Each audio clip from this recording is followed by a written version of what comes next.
Phone lines are open, 888-957-9570. Grandpa Daddy gets us going. Off to Hayward. Grandpa, what's on your mind? Hello, gentlemen. Devone and Mr. Krueger. That's a good team. I like you guys. Thank you, man. Appreciate you. Happy holidays. And I just wanted to let you know, I'm driving around, checking my job sites. I'm a contractor. I own a construction company. I got my daughter in the back, and she's asleep. And I'm listening to you guys. You make my day. I really want to thank all you gentlemen, man. Very cool, man. I'm on the road. Very cool. I'll tell you, there's a lot of cool compliments people give, but one of my favorite is, hey, man, you get me through my work day. Because, that's the cool thing about sports radio, man. It's a companion to you as you're driving along, going from job to job, and in the dialogue, it passes the time. It's good stuff. Yeah, appreciate you, man. More than you know, but you know it. Thank you. I just want to make a comment. I think, look, for one thing, Steph isn't going anywhere. In fact, he might even be in the organization as he retire, and he might even be a GM in the Warriors organization. He ain't going anywhere. But you should package Kuminga. Kuminga doesn't rebound enough. He's starving for minutes, but, bro, you're a youngster. You need to just put your head down, just like when I was slinging a hammer when I was young. The veterans were like, dude, I'm humping wood and doing everything. It took me 2-3 years before they like, okay, come up here and start framing. You know what I'm saying, Grandpa Daddy? Come here and start doing it. You got to put in your time, bro, no matter how good you are. He needs to do that. He's not rebounding enough. He thinks he's all that in a bag of chips plus tax. And he's good. Don't get me wrong. But if you package him with someone else, don't get rid of Moody, bro. Don't get rid of Moody, dog. And Larry, I know you see that. Kuminga and somebody else. But what do you think about Steph ain't going to get rid of Draymond Green? What do you think about Steph and Draymond Green connection? You know the big three been together so long. What do you guys think about that? I mean, it's a tough thing to evaluate. Is it Steph's call? Is it not Steph's call? It did when he slugged, and I always use head slap because that's really what it was. He head slapped like Deacon Jones, Yusuf Nurkic, and the look on the bench was like almost like dudes were done with him. And I don't know. I mean, I know a lot of people. I heard Ibanez say it. Listen, driving in from Santa Clara, that he's like done with Draymond and wants to move off of Draymond. All that matters is, where's Steph in this mix? I've been a huge Draymond apologist through the years. Why? Because I just think that what he delivers is he's not just their best facilitator. He's their intimidator. He's their shot blocker, rim protector. I mean, there are very few guys that fill all the roles that Draymond does. He's a facilitator. He's a rim protector. He's the will of the team. He's the competitor. He's the, I don't know. I mean, if Steph's obviously the best player, but Draymond is like the heart and soul of the Warriors, and they've leaned on him in such a huge way that I just can't picture life without him. But did that head slap of Nurkic change the way the Warriors feel about Draymond? And it could. I don't know, though. What do you think, Dan? I mean, if it did, then maybe he's one of the guys that Dunleavy would listen to offers for. But I got to think that you would have to run that by Steph Curry. And wouldn't that play like a betrayal if Draymond or Klay knew that Steph signed off on them being included in a deal? That's why I just can't picture it unless it's for like an ultimate player like a KD. If you could somehow get Durant, then Durant's in his own category. He's a made man in his own right. He's like at a totally different level. For Pascal Siakam, really? You're going to break up the big three for Pascal Siakam and let him walk at the end of the year? I mean, you could look really, really bad. And as far as Kuminga, I won't move Kuminga, but I got to know what's coming back, and it better be good. I think the big question that the Golden State Warriors, and it's never easy, especially when you talk about dynasties, which never end well, is at what point do you move off on one of those three? Obviously, Steph isn't going anywhere. And you got to get ahead of that. I know you can go back to the days of the 49ers, and one of the reasons why Bill Walsh was ahead of his time is that he had an affinity, and yes, he enjoyed Ronnie Lott and Jerry Rice, but he would beat you to the punch. He would not. He was very conscious of not getting old together. If you're going to be relevant and make hard business decisions, you got to let guys go.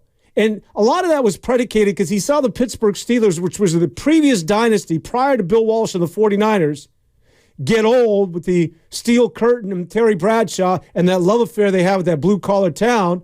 And they said, well, none of these, you trade Rocky Bleier, what are you, out of your mind? And so they all got old together. And then they were irrelevant for decades until Neil O'Donnell somehow took them to a Super Bowl. And I think Bill Walsh and company, I don't mean to go back in the time machine, but he set the standard that you got to stay ahead of that curve. And as it relates to the Golden State Warriors, to fast forward to 2023, the emotion, the sentimentality, you got to check that at the door, I think, when it comes to professional sports, if you want to continue to win. Loyalty is one thing. It's a weird deal, though. I mean, you're totally right, by the way, bringing up Walsh. He believed in get rid of a player a year too soon instead of a year too late. All the great personnel people, regardless of sport, there's a relative coldness to their personality. And in my opinion, it's the reason that Bob Myers isn't here. It's because I think Bob Myers he's warm. He's got a warmth to his personality. And I don't think he wanted any part of having his fingerprints on the deconstruction of this beautiful basketball team that he created. So I don't think he wanted any part of that. What surprised me the most about Joe Lacob is he also, for a self-made billionaire, I thought he was going to have that Bill Walsh coldness, like, hey, you know what? It's all about the numbers and then, being very cold about things. I just saw him as that. And yet, based on the evidence that we have, he seems to be in the other direction, that he's got this warmth to him and that he's bought into going to the finish line with Klay and Draymond and Steph. And is he doing it because he thinks that's going to make the most number of people go through the turnstiles? Or is he doing it because he's also in love with the idea of it? It almost seems like there's a little warmth to Lacob where I thought he was going to be cold. And we'll find out about Dunleavy because Dunleavy's got his fingers on the pulse and it's his job to do the job. But I could never picture Myers being comfortable trading Draymond Green or Klay Thompson. And it's going to take a GM who can look beyond, maybe even his own personal feelings to see that become a reality. Back out to the phone line, San Francisco, the location. Let's hear from Mark, wants to talk about a potential JK deal. What's up, Mark? Hey, guys. Nice, great show you guys are doing, filling in. Nice Appreciate job. you. Kuminga's a beast. You keep him, no doubt. Larry, you're right. Four guys I would keep. I'd put five in that. Steph, Draymond, TJD, Kuminga, and the kid Podziemski. Maybe even Wiggins, maybe six. Those are six core guys I wouldn't touch. This team could win. Kerr, I love Kerr, but he's coached us out. He coached us into the sixth spot last year and out of the Lakers series last year by the guys he plays at the end of games, and he's doing it again this year. They should be over 500. All these games, they got 20 games within 5 points at crunch time. A good example of this is the lineup he puts in the other night to close the game out. Looney, Klay, Chris Paul, Steph, and Wiggins. You can't put Looney and Klay. I love Looney and Klay, but they're slow. They have no rotational defense when those two guys are on the floor together. They can't get to their rotations, period. Kuminga might not know where to be, but he can get there with his athleticism. I hate watching him at the end of games. He does it every game. At the end of games, he puts in this lineup based on seniority and not on ability. So that's my take. I appreciate it. The one thing I'll say about, I know a lot of people say, Looney, oh my God, how could you move Looney? How about this? I looked this up the other day. Looney, I believe, has one double-double all year. I think TJD has two. I mean, think about that. Think about how little TJD has played And yet I think he's got 2 double-doubles. And I think we're not talking about in and out. And I think Looney's got one double-double all year. So I don't know. I mean, Kavon's Kerr loves the man he calls Loon. Loves him. He said as would never want to advocate moving him. But that's what I'm saying. There's going to be some tough decisions. I think that caller, though, brought up something that's really interesting. And that is that Steve Kerr is one of the greatest coaches in the history of the NBA, in my opinion. Steve Kerr is definitely one of the best coaches in the NBA today, in my opinion. And yet, I've read all the blogs and all the comments. The Warrior fan in the last, I'll say, year and a half has turned on Steve Kerr and now doesn't hold him in as high regard. I've heard people say, you know what, Kerr is the problem with Kuminga, and don't trade Kuminga, wait for Kerr to be done, and then make a decision on Kuminga. And I thought to myself, and I know people who are like, fire Kerr. Fire Kerr? I mean, I'm like, guys, do you remember you guys forgetting those parades? I mean, they've won titles under Kerr. He's one of the great coaches. I mean, he's coaching the Olympic team, for crying out loud. He's a phenomenal coach. But Warrior fans, and you know who you are if you're listening to this right now, there are Warrior fans that were all in on Kerr 2 years ago that today would be fine if he drove off into the sunset.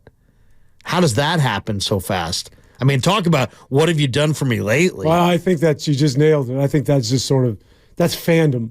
It's just a little taste of losing, and people have got to point a finger. It's a players' league, though. Yeah. I mean, it's so obvious they don't absolutely. have the play.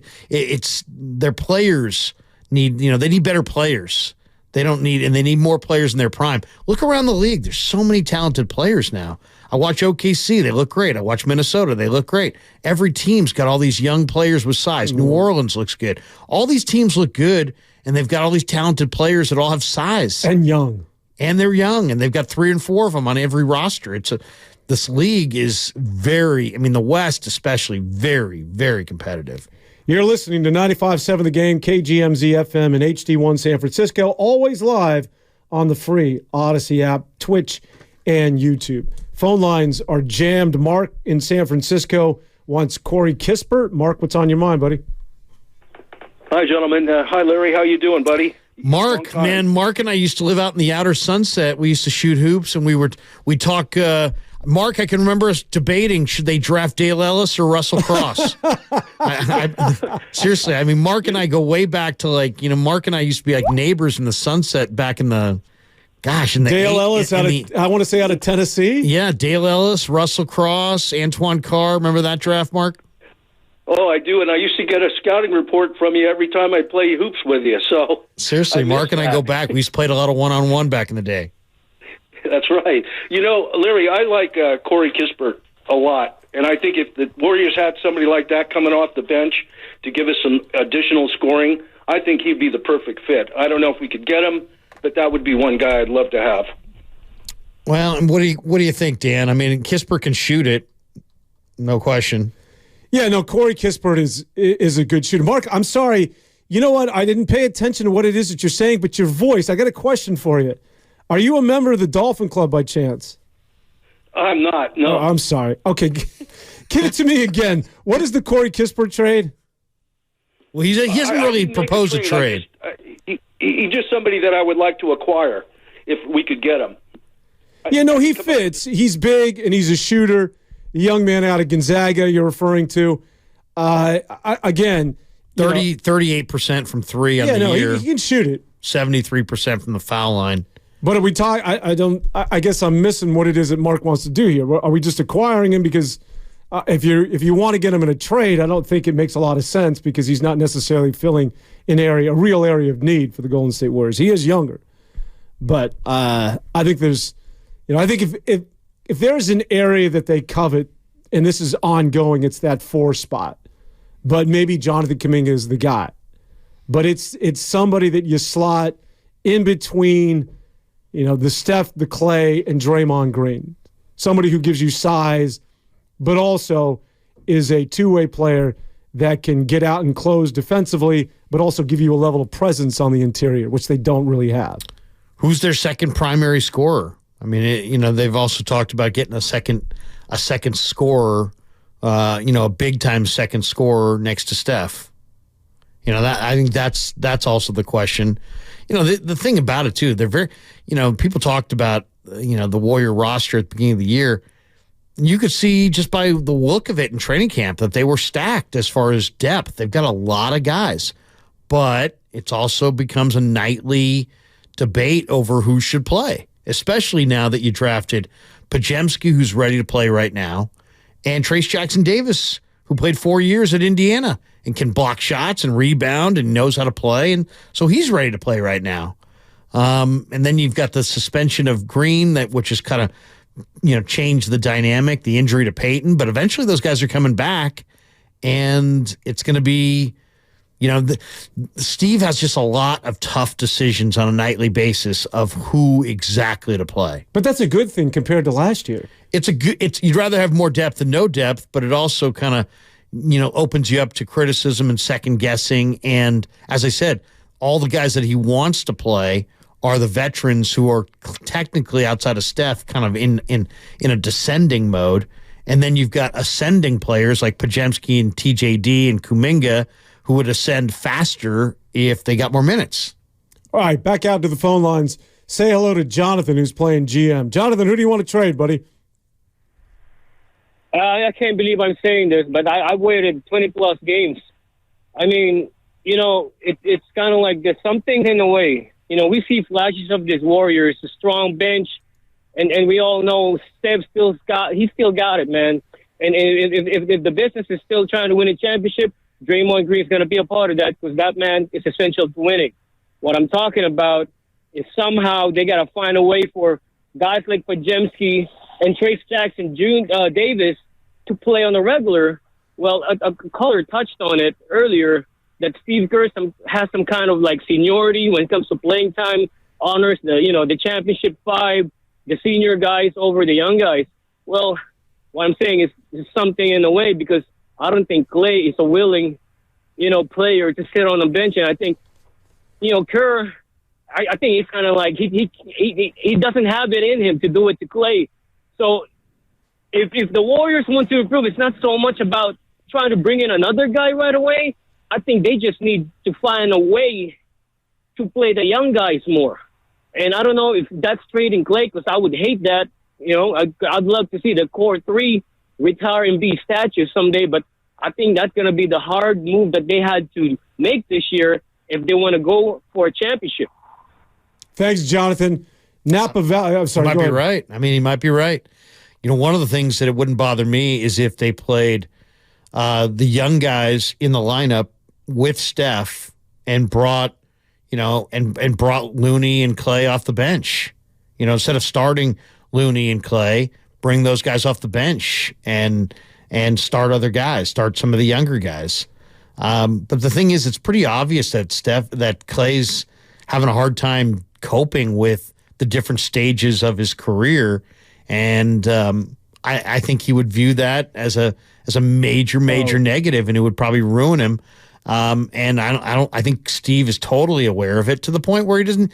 Last year, he wouldn't even entertain it in a public question. And I don't know that he's changed that much from last year to this year. I think he understands what he's dealing with Klay Thompson, who just shot 3 of 12 on Christmas against the Nuggets, 3 of 10 from beyond the arc. So I don't know. It's a tough one. Klay Thompson's an interesting one because I don't think he's worth 2 years and $50 million. No. And yet they've offered him close to that, and he sounds insulted by that. I mean, you're insulted by $25 million a year when you're probably worth more like 15 to 18 at best per year. So that they're going to have to figure that out, because do you want Klay Thompson, stewing and angry? And there just seems like that's the one thing that really has come across from watching the Warriors is that there's an anger around Klay and Draymond right now that's noticeable.